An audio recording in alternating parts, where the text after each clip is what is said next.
কাল এগ বল বানানোর জন্য দুটো ডিম সেদ্ধ বসিয়ে দিয়েছিলাম, আর দেখো তারপরে একটু পেঁয়াজ কুচি নিয়ে নিয়েছিলাম, আর ডিম সেদ্ধটা হয়ে গেছে, নামিয়ে নিয়েছি।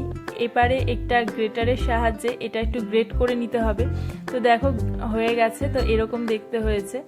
আর তারপরে পেঁয়াজ কুচি আর লঙ্কা কুচি এর ওপর দিয়ে দেবো, আর একটু চাট মশলাও দিয়ে দিয়েছিলাম, আর তার ওপর দিয়ে একটু চালের গুঁড়ো ছড়িয়ে দিয়েছিলাম, আর সামান্য পরিমাণ একটু নুন।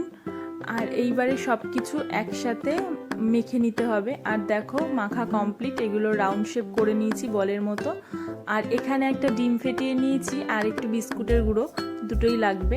আর এবারে ডিমের মধ্যে দিয়ে বিস্কুটের গুঁড়োর মধ্যে কোট করে নিতে হবে। তো দেখো তারপরে আমি কড়াই বসিয়ে দিয়েছিলাম, আর কড়াইতে একটু তেল দিয়ে দিয়েছিলাম।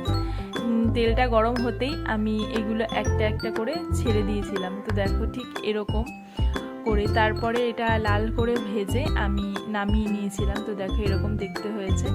তো আজকে রেসিপিটা কেমন হয়েছে অবশ্যই জানিও। তো আজকে এটুকুই, আবার দেখা হচ্ছে নেক্সট কোনো ব্লগে। টাটা।